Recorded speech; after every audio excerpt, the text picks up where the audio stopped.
Mas a gente viu na semana passada o capítulo 2, em que Paulo fala sobre o moralista, né? Aquele com padrão altíssimo de moral.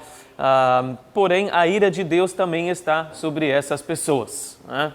Que não conhecem a Deus, né, pessoalmente, como, por exemplo, um judeu, que a gente vai ver em sequência, mas que acha que vai ganhar o céu porque ele tem esse padrão alto de moral.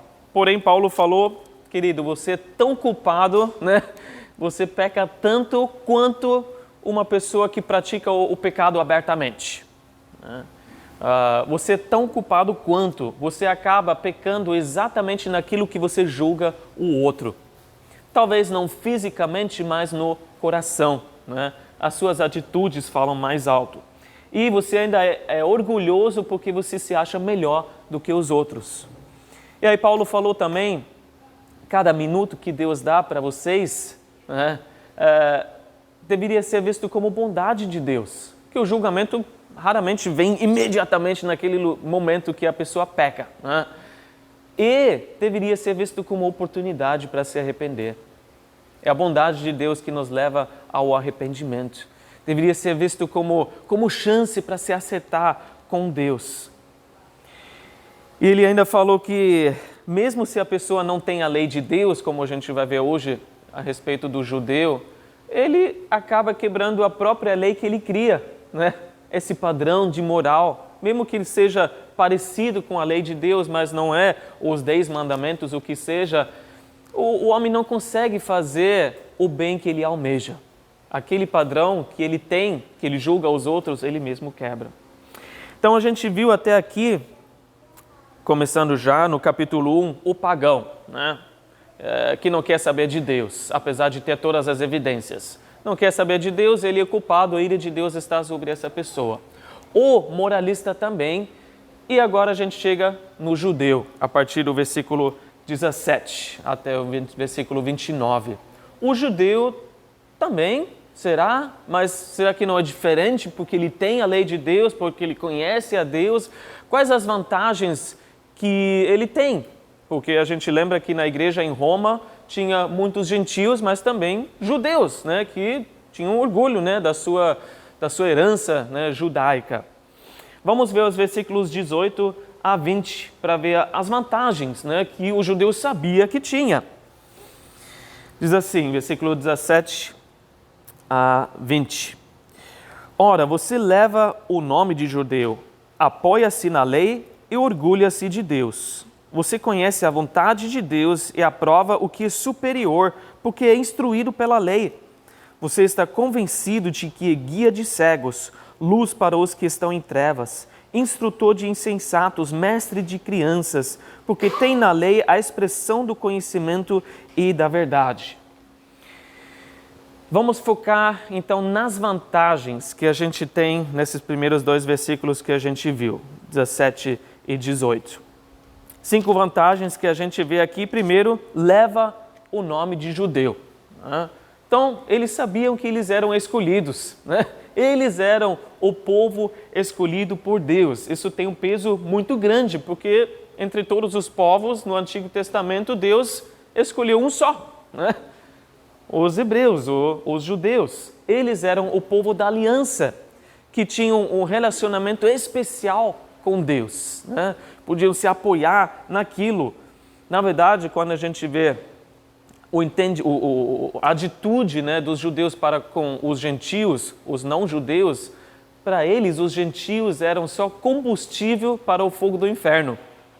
Em que nível eles chegavam, né, se achando superior. E se você é escolhido, né, talvez você lembre de um jogo de futebol, né? Os times são escolhidos, né? Coitado sempre daquelas crianças que são escolhidos, né, por fim.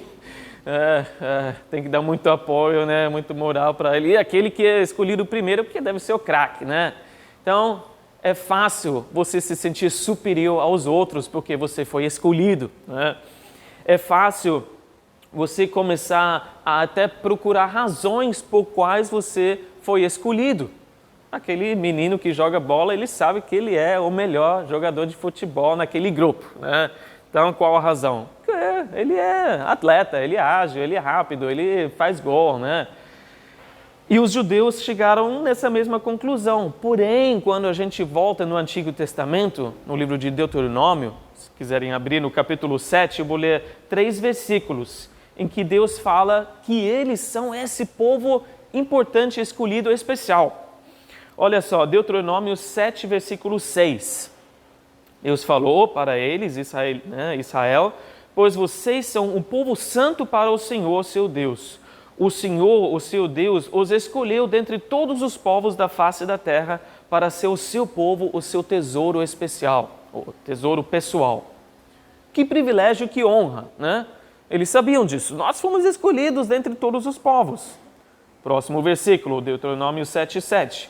O Senhor não se afeiçoou a vocês, nem os escolheu por serem mais numerosos do que os outros povos, pois vocês eram o menor de todos os povos. Em outras palavras, não comecem a procurar razões em si mesmo, né? Vocês não eram o craque entre os jogadores, né? Vocês não eram o povo top, eu amei vocês porque vocês eram os maiores, os mais poderosos, os mais fortes. Não. No próximo versículo fala, Deuteronômio 7:8, mas foi porque o Senhor os amou e por causa do juramento que fez aos seus antepassados. Por isso ele os tirou com mão poderosa e os redimiu da terra da escravidão, do poder do faraó, rei do Egito. A única razão por qual eles foram escolhidos porque Deus os amou. Não porque eles eram top, porque eles eram tão maravilhosos, não. Ele os escolheu e fez uma aliança e os tirou do Egito, né, naquela época, porque Deus os amou.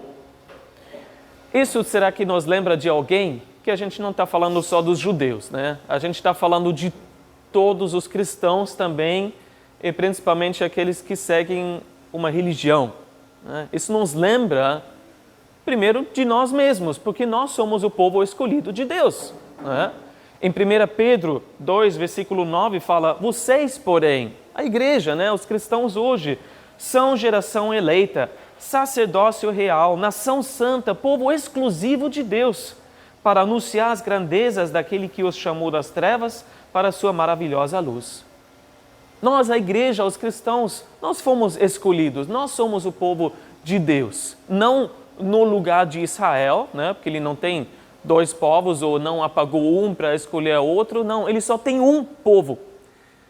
A carta de Efésios nos fala que o muro de separação, Jesus derrubou. Agora só tem um povo de judeus que acreditam no Messias e nós cristãos que acreditamos no mesmo Messias Jesus. Mas Deus tem um plano específico para o seu povo Israel. A gente vai ver no futuro, nos últimos dias, né? E talvez bem em breve, que ele vai se voltar novamente de forma especial ao seu povo Israel, como Paulo vai falar a partir do capítulo 9 também.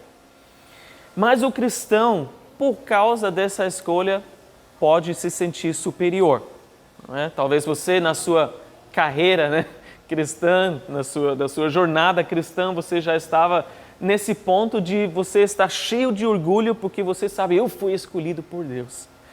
Quando, na verdade, deveria nos fazer humildes, né? Até Deus escolheu. Mas, infelizmente, alguns, né, se enchem e não seguem o exemplo do mestre, que sempre foi 100% humilde, né, e são cristãos orgulhosos, que é uma contradição em si, né? Porque cristão, pequeno Cristo, orgulhoso, não combina, mas tem. E a gente vai ver o estrago que pessoas assim podem fazer mais para frente. E a gente tem que se lembrar, a razão por Deus nos escolher não está em nós.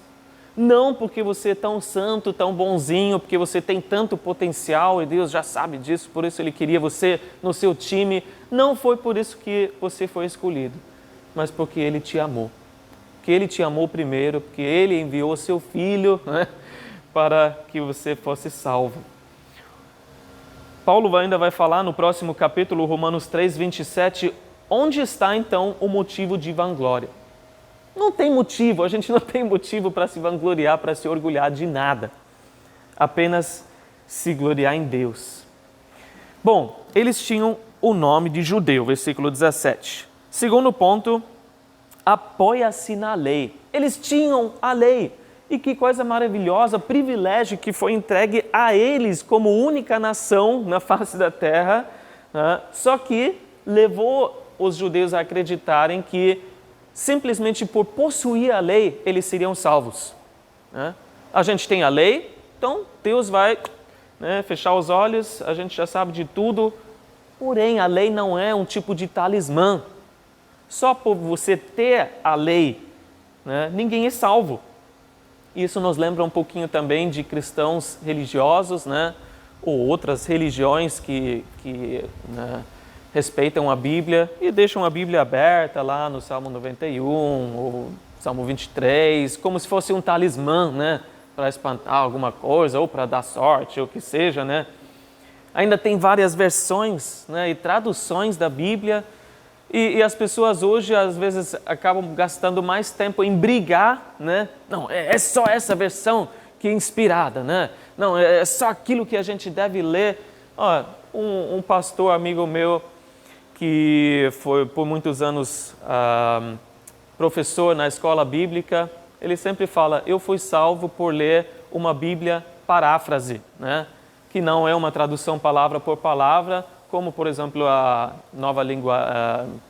tradução na nova linguagem, né?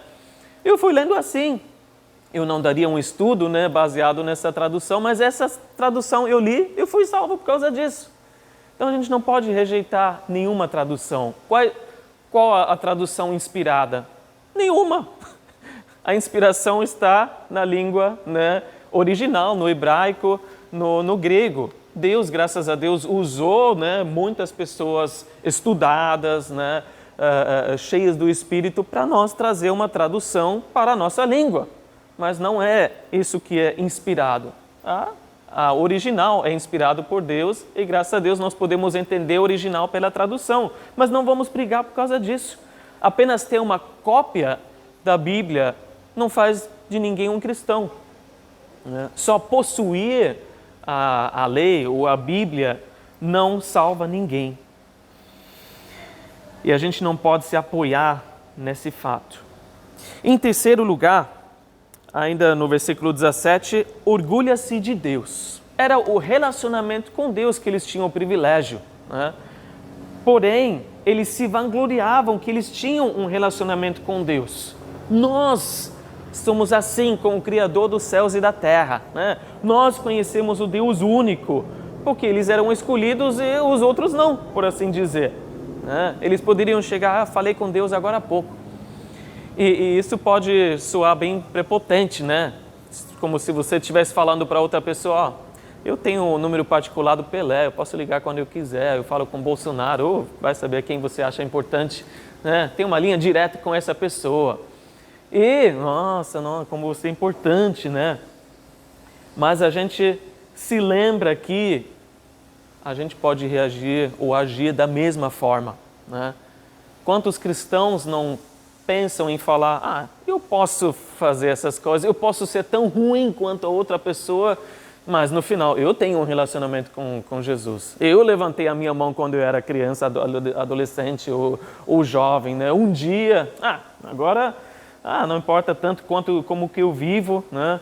Eu e Deus, a gente é assim. Então, eu tenho relacionamento com Deus, eu posso fazer certas coisas, Ele é gracioso, né? Tudo tranquilo, né? Vamos nessa.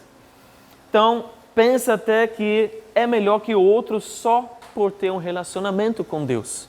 Mas como que está esse relacionamento, né? Lembra que Paulo vai falar em Romanos 7,18 que não habita nada de bom em nós. Então, tudo que bom que a gente tem vem dele. A gente não é melhor que ninguém, só porque a gente tem um relacionamento com Deus. Em quarto lugar, e a gente está no versículo 18, conhece a vontade de Deus. Eles tinham conhecimento, o conhecimento da vontade de Deus pela lei, né? Mas eles se orgulhavam desse conhecimento dos mandamentos. Eu memorizei tudo, eu posso te falar do primeiro ao último, posso te falar todos os 5 os 5 livros, né, de Moisés, os primeiros 5 livros, a gente sabe o que Deus exige, a gente sabe o que Deus requer. Mas nem naquela época, nem hoje, o conhecimento salva alguém. Quantas pessoas se orgulham no conhecimento bíblico que eles têm? Mas isso não salva ninguém, né? Tem discussões teológicas, né? Essa pessoa pode esmagar qualquer pessoa com o seu conhecimento, mas daquele jeito não vai salvar ninguém, nem vai ser salvo por si, né? Porque o coração está longe. Em 1 Coríntios 8:1, a gente lê que o conhecimento traz orgulho, mas o amor edifica. Não quer dizer que a gente não precisa de conhecimento, precisa conhecer sim, mas com humildade e amor, porque o amor edifica. E Jeremias 9:24 fala: quem se gloriar, glorie-se nisto, em compreender-me e conhecer-me, pois eu sou o Senhor. Se você tiver um alvo assim na vida, não é encher a sua vida com conhecimento para ser melhor que o outro. Se for, se enche com conhecimento para que você possa conhecer Jesus e conhecê-lo cada dia mais. Em quinto lugar, a gente ainda lê que eles aprovavam, né, o que é superior. Por conhecer as leis, eles sabiam os conceitos superiores de Deus. O padrão alto de moral, de santidade, eles conheciam muito bem, mas não quer dizer que eles viviam de acordo, né? E até hoje muitos pensam que o cristianismo é o que você não faz. E olham para os cristãos e falam: essas são as pessoas que conseguem seguir, ou acham que conseguem seguir aquela lista das coisas que não deve fazer. Então, não bebe, não fuma, né? Com certeza não comete nenhuma imoralidade sexual, mas também não corta o cabelo, não usa roupa indecente, né? Não vai para o cinema, para a praia, para a dança, o que seja. E assim vai a lista dependendo da denominação, né? Vai longe às vezes. E o cristão parece que é definido pelas coisas que ele rejeita, né? Que ele não faz. Quando a Bíblia fala que nós devemos ser reconhecidos como discípulos pelo amor que a gente tem uns pelos outros. As pessoas olham e falam: nossa, são pequenos cristos, né? São discípulos desse Jesus que amam-se uns aos outros. Não por causa das coisas que não fazem, mas pelo que fazem. E em sexto lugar, são instruídos na lei, né? Porque desde pequeno eles eram ensinados nas escolas, né, pelos rabis. A história nos diz que os meninos de 10 anos naquelas escolas, com 10 anos já tinham memorizado a Torá, que são os 5 primeiros livros do Antigo Testamento. É muita coisa para se memorizar. Eles tinham técnicas maravilhosas, né? Até hoje a gente pode aprender com as técnicas dele e memorizar as escrituras é maravilhoso, porque a gente tem que guardar, né, a palavra no nosso coração e a memorização ajuda. Mas eles tinham, pequenos meninos, já memorizado tudo. Eles eram instruídos na lei, fazia parte do sistema educacional. Mas pode se tornar algo vazio, né? Eu estava um tempo atrás assistindo na TV, um daqueles Discovery, né, canais, e nos Estados Unidos tem competições, né, lá no interior e tal, de adolescentes, jovens, que conhecem a Bíblia realmente tudo memorizado. E aí, o cara lá, ele dá a primeira palavra ou algum conceito, né, daquele versículo, daquele contexto, e quem, né, apertar o botão primeiro e falar o versículo correto ganha o ponto, aí no final tem aquele que ganhou a competição toda. Mas você não vê que o coração desses adolescentes realmente está ali, né? Eles simplesmente memorizaram. Sabiam a Bíblia da frente até o final, mas não estava no coração daquelas pessoas. Então a gente vê essas 6 vantagens que os judeus tinham, né, por serem judeus, povo escolhido de Deus, só que isso deixou eles tão orgulhosos, né? E eles tinham o conhecimento, eles tinham a verdade, mas eles se apoiaram nessas coisas por justiça. E aí que está o perigo, né? Entender essas vantagens como se deixassem eles numa posição de aprovação, posição mais favorável com Deus. E isso então levou eles, nessa pretensão, nesse orgulho, a 4 coisas, direitos que eles achavam que eles tinham. Já que a gente tem essas vantagens, nós somos os superiores, nós podemos fazer certas coisas. E a gente leu isso no versículo 19 e 20. Né? Eles eram convencidos que eram guias dos cegos. A gente consegue enxergar claramente tudo, os outros não, os outros são cegos. Aí Jesus veio em Mateus 23, ele falou que vocês são guias cegos. Vocês são cegos insensatos, porque vocês valorizam muito mais a religião externa, aquilo que as pessoas veem, do que o coração. Então eles falavam, nós somos guias dos cegos. Jesus falou, vocês são guias cegos. Vocês não conseguem levar ninguém para lugar nenhum. E quantos daqueles que se chamam cristãos hoje corrigem todo mundo ao seu redor sem enxergar a si mesmo, sem olhar em primeiro lugar para o seu próprio coração, para que pudessem levar alguém realmente para Jesus. Porque Jesus falou em Mateus 7,3, por que você repara no cisco que está no olho do seu irmão e não se dá conta da viga que está em seu próprio olho? Você está mais cego do que a pessoa com quem você está falando. Segundo lugar, achavam que estavam no direito de ser luz para aqueles que estão em trevas. Né? Então nós somos os iluminados, nós sabemos, né? E realmente os judeus deveriam ser a luz para os gentios, para que através da vida deles, do relacionamento pessoal com Deus, eles pudessem ser um exemplo para os outros. Mas mais uma vez Jesus falou em Mateus 23:15, ai de vocês, mestres da lei, fariseus, hipócritas, porque percorrem terra e mar para fazer um convertido, e quando conseguem, vocês o tornam 2 vezes mais filho do inferno do que vocês. Palavras duras Jesus teve que falar para esses religiosos. Mas quantas pessoas hoje em dia não acham que finalmente encontraram a luz, né?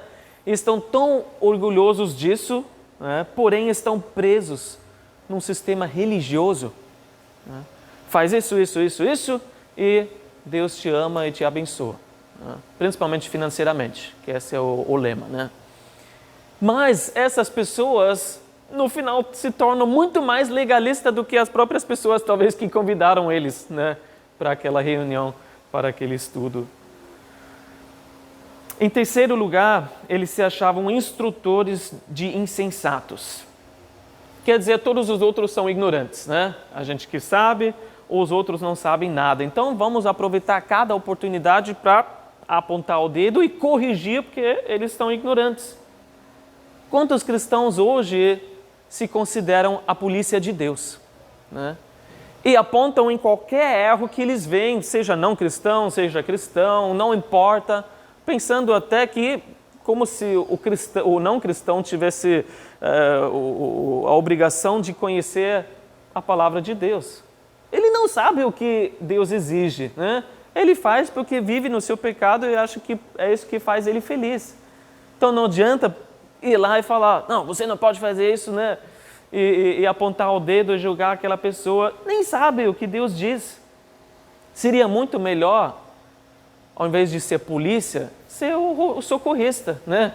Ser aquela pessoa que vem com ambulância para servir aquela pessoa que está ferida, para estender a mão, né? Para ajudar ao invés de apontar o dedo. Mas eles se achavam instrutores de insensatos. E em quarto lugar, ainda mestre de crianças. Já sabemos, né? Falamos que eles ensinaram muito às crianças, a palavra fala, né? Da importância de ensinar os pequenininhos. Mas a gente geralmente, né, ensina muito mais pelo que fazemos do que pelo que falamos. E isso que Jesus também falou em Mateus 23:3. Apontou para aqueles religiosos e falou, obedeçam-lhes e façam tudo o que eles lhes dizem, porque era a lei. Mas não façam o que eles fazem, pois não praticam o que pregam. São hipócritas. Tem tudo que é correto aqui, mas não vivem de acordo.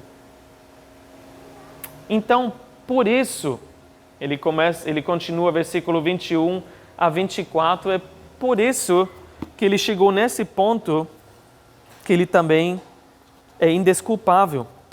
Versículo 21. E então, você que ensina aos outros, não ensina a si mesmo? Você que prega contra o furto, furta? Você que diz que não se deve adulterar, adultera? Você que detesta ídolos, rouba-lhes os templos? Você que se orgulha da lei, desonra a Deus, desobedecendo à lei? Pois como está escrito, o nome de Deus é blasfemado entre os gentios por causa de vocês. Então vocês que ensinam, né? Vocês ensinam muito bem, vocês ensinam bastante. E eles seguiam a lei nisso, porque Deuteronômio 6:7 fala que devem ensinar com persistência os seus filhos. Conversem sobre as leis quando estiver sentado em casa, quando estiver andando pelo caminho, quando se deitar ou quando se levantar. Em todo momento, em todo lugar, ensine a palavra. Para nós também, é importante. Mas quando você ensina, deixa a palavra falar com você primeiro pessoalmente. Hebreus 4:12 nos fala que a palavra é viva, eficaz e mais afiada que qualquer espada de 2 gumes. Ela penetra ao ponto de dividir alma e espírito, juntas e medulas, e julga os pensamentos e intenções do coração. Você que lê a palavra e quer compartilhar com outra pessoa ou quer ensinar de alguma forma, deixa que ela julga primeiro as suas intenções, o que está no seu coração, os seus pensamentos. Porque o perigo está aí quando a gente não recebe para nós em primeiro lugar. E a maior alerta ainda está quando a pessoa acha que está acima da palavra. Já ouviu uma pessoa assim falar? Está ensinando para quem está ouvindo, mas não está ensinando para si mesmo, porque acha que está no outro patamar, né? Está acima de tudo. Isso daí não se aplica mais a mim. Isso daí para novo convertido, né? Para alguém que está começando agora com o Senhor, para mim não se aplica mais. Eu já estou acima disso. Isso é o ápice da arrogância. Tiago 3:1 fala: meus irmãos, não sejam muitos de vocês mestres, pois vocês sabem que nós, os que ensinamos, seremos julgados com maior rigor. Todos nós que ensinamos de alguma forma, aqui, claro, os pastores em primeiro lugar, mestres da palavra, serão julgados de uma forma mais severa, por causa da responsabilidade. Então a gente não deve levar essa responsabilidade de forma leviana, né? Mas lembrar que tem que falar conosco primeiro.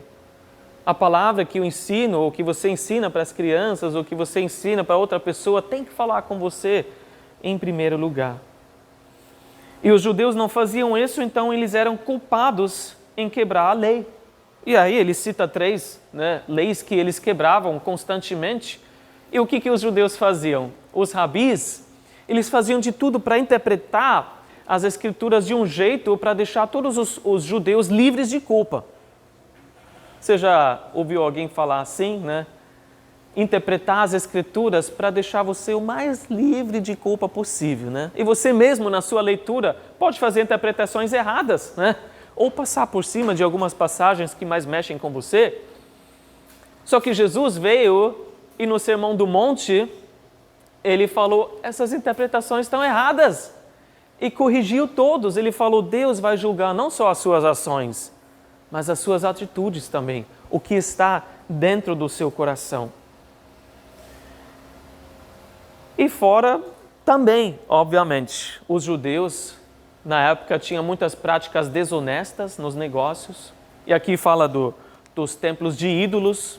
Um judeu não ia deixar passar uma chance de negociar e ganhar um lucro com um templo pagão, né?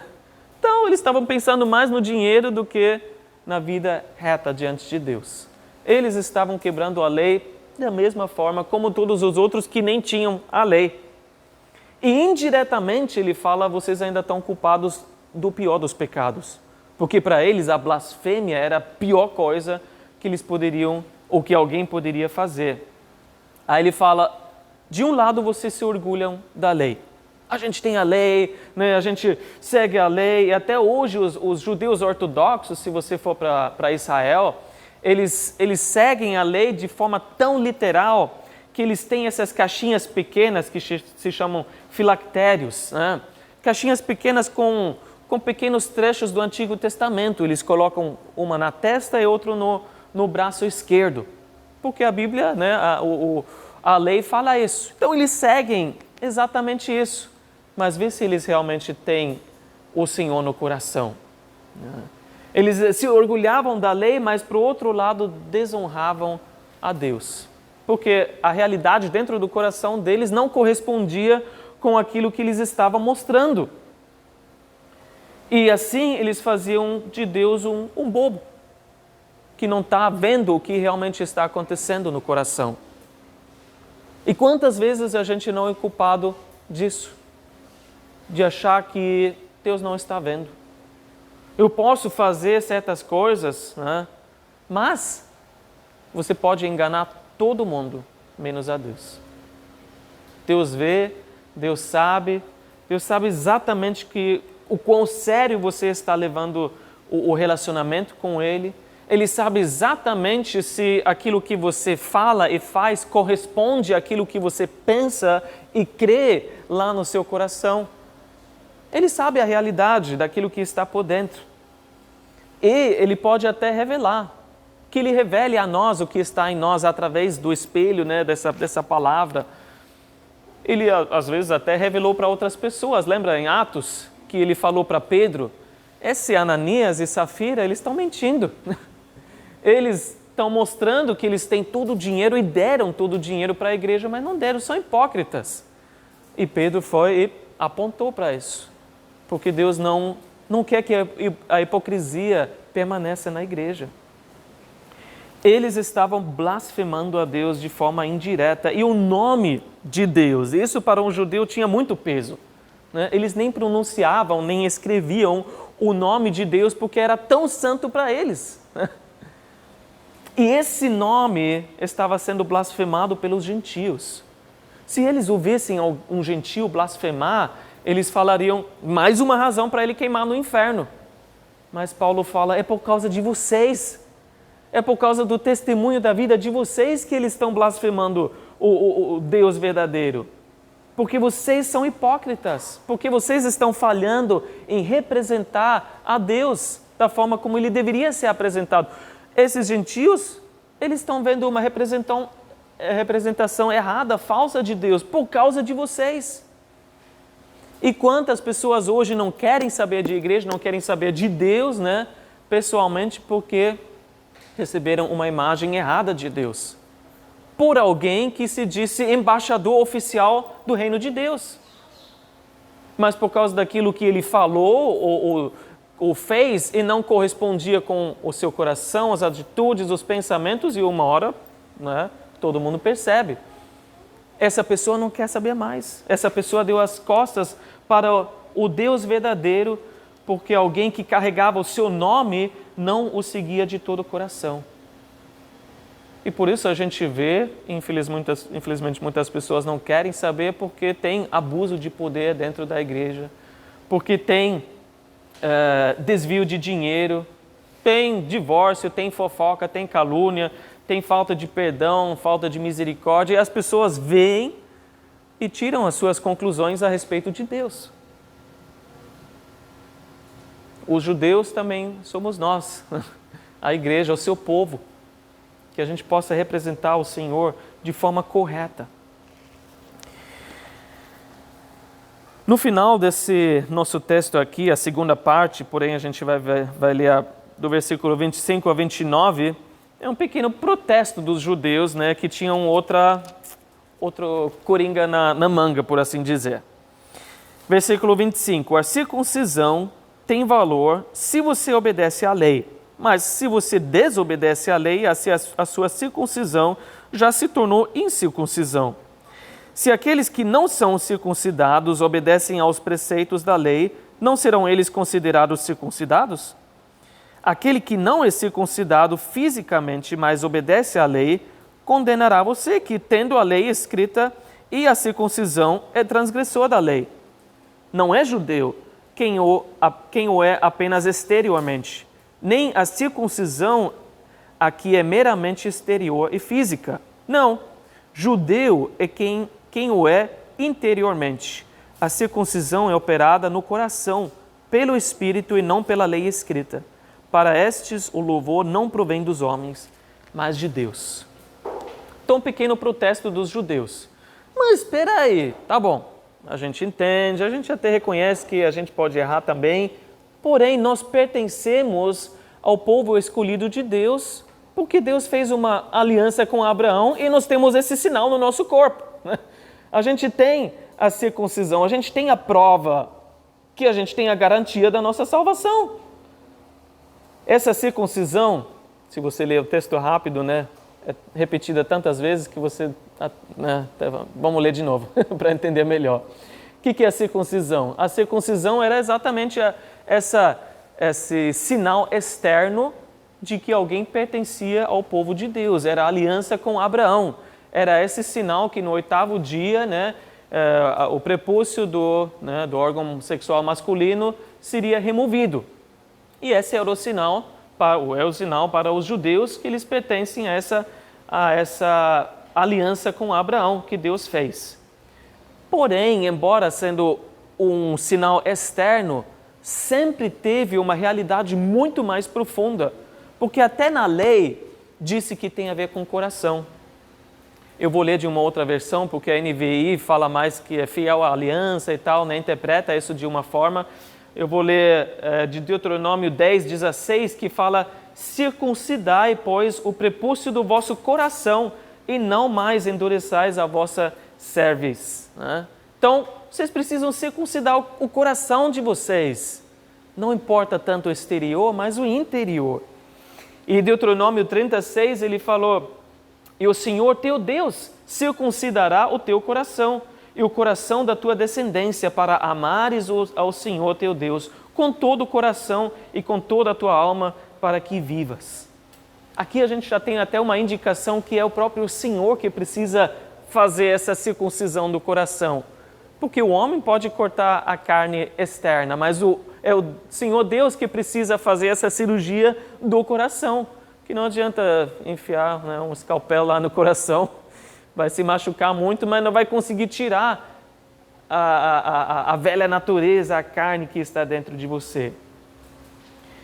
Não adianta, então, ter um sinal externo sem a realidade da obediência. Isso que Paulo falou. Você que é judeu fala: eu sou circuncidado, mas não obedece à lei, você é considerado alguém que não tem a circuncisão. Um incircunciso. Isso era palavrão, era xingamento para judeu. Né? Lembra quando Davi foi contra Golias? Você é incircunciso, né? Está falando o que contra o nosso Deus? E derrubou o gigante. Né?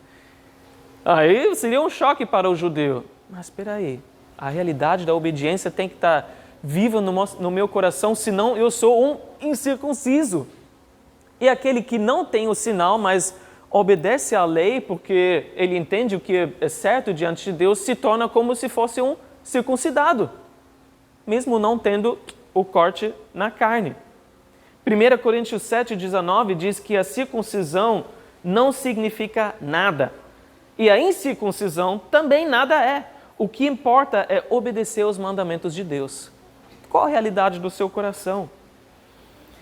Porém, contudo, cortar, não cortar, que era o foco do judeu, a circuncisão em si não salva ninguém. Então, esquece isso. Não é o coringa na manga, né? Você é tão culpado quanto. Porque até os egípcios na época tinham um ritual de circuncidar os meninos. Só que eles não eram o povo escolhido, eles não se tornaram povo da aliança. Ismael, o primeiro filho de Abraão, também foi circuncidado, mas não se tornou, por causa disso, filho da aliança. Né? E assim, qualquer sinal, qualquer ritual externo, não quer dizer absolutamente nada se não tiver a realidade no coração. Isso, traduzido para nós, é o batismo, é a Santa Ceia, né? É a sua oração antes de uma refeição, né? É a membresia, talvez, de alguma igreja. a leitura bíblica diária, ou um adesivo cristão que você coloca no carro, ou uma camiseta evangelística que você coloca, tudo isso facilmente se torna um sinal ou um ritual vazio, se não tiver a realidade no seu coração. E pior, ainda pode se tornar uma falsa garantia para você de uma posição de favor que você talvez não tenha diante de Deus, só porque você acha que está fazendo aquelas coisas e agora Deus te ama mais, ou Deus te aceita, ou porque você é salvo por causa disso. Gálatas 6,15 fala: de nada vale ser circuncidado ou não, o que importa é ser uma nova criação. Se você é uma nova criação, então isso importa, porque a circuncisão ou qualquer outro ritual, o batismo, o que seja, é como uma etiqueta numa lata, né? Deveria indicar o que está lá dentro, mas se eu tenho uma lata de sardinha, eu coloco a etiqueta de filé mignon, não muda o que está lá dentro, né? Você vai abrir, é aquela sardinha, não é o filé mignon não é, sei lá, o que você tanto gosta, né? O que eu esperava. O novo nascimento é o que transforma o conteúdo lá dentro. E aí depois você pode colocar a etiqueta correta, né? Você foi salvo porque você acredita no sacrifício de Jesus, então põe a etiqueta do batismo que fala que você já é um filho, uma filha de Deus. Eu li um comentário muito com bastante humor, bem legal, que eu vou ler para vocês. Não é uma questão de ser batizado, galvanizado, sanforizado ou pasteurizado. A pergunta é: você tem fé no Senhor Jesus Cristo e você recebeu o dom da justiça que Deus dá àqueles que não o merecem? Não podem ganhá-lo, mas recebê-lo por seu amor e graça. Não importa como você chama o ritual que você passou, se você não tem a realidade do Senhor no seu coração, não adianta colocar outra coisa. Com tudo isso, tudo bem, né? Tem que ter a realidade no coração, não apenas algo externo. O simbolismo da circuncisão também fala fortemente para nós. Por quê? Fisicamente é cortar fora a carne. Exatamente isso que a gente precisa na nossa vida, cortar os desejos da carne. Em outras palavras, a aplicação espiritual é: a gente precisa viver não segundo a nossa carne, mas segundo o Espírito. E exatamente isso que o mundo precisa, né?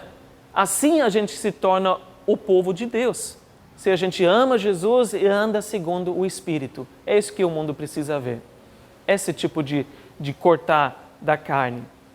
Mas é uma obra que o Espírito precisa fazer dentro de nós. Lembra do versículo de Deuteronômio 30, né? O Senhor o circuncidará.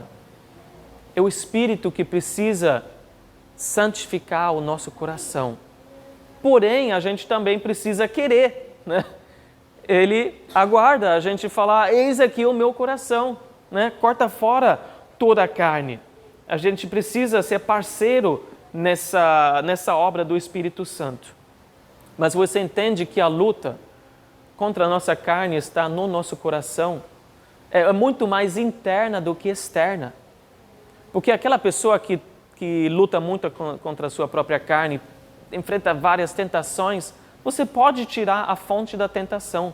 Seja a internet, a TV, sei lá, as amizades. Mesmo assim, a pessoa vai conseguir encontrar um jeito para pecar. Porque está aqui dentro. Não é apenas a fonte de onde vem a tentação. Por isso a gente precisa render o nosso coração, que muitas vezes está cheio demais de desejos carnais, de orgulho, de ódio, né? De desejo de reconhecimento, de honra, ganância. E a gente precisa pedir a ajuda do Espírito para poder obedecer a palavra de Deus. Porque no final não é nenhum ritual, por exemplo, como o batismo, que tira o velho homem de nós. O batismo é simplesmente um símbolo que você morreu e ressuscitou junto com Cristo Jesus. Mas não muda o que está lá dentro. Um outro comentário do pastor Chuck diz assim: se eu fui batizado 3 vezes para frente ou para trás, e 3 vezes em nome do Pai, do Filho e do Espírito Santo, eu ainda estou andando segundo a carne, esse batismo é totalmente sem sentido.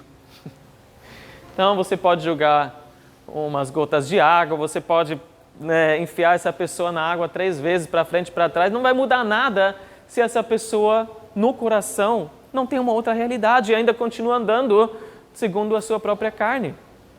Se você está em Jesus, deve ter já mudado alguma coisa, está mudando aos poucos. Deus sempre olhou o coração. 1 Samuel 15 nos fala, Deus não olha como o homem, não olha a aparência, mas olha o coração. Então, o que está no nosso coração? Né? O que a gente deseja? A gente deseja conhecer Deus cada vez mais. A gente deseja estar em comunhão com Ele. A gente deseja andar no Espírito Santo e viver para Ele. Ou o nosso coração, na verdade, está longe dEle. E a gente vive mais os desejos que não agradam a Deus. Então, se aplicaria àquela pessoa que pensa assim, o que Isaías disse em Isaías 29:13. O Senhor diz, esse povo se aproxima de mim com a boca e me honra com seus lábios, mas o seu coração está longe de mim.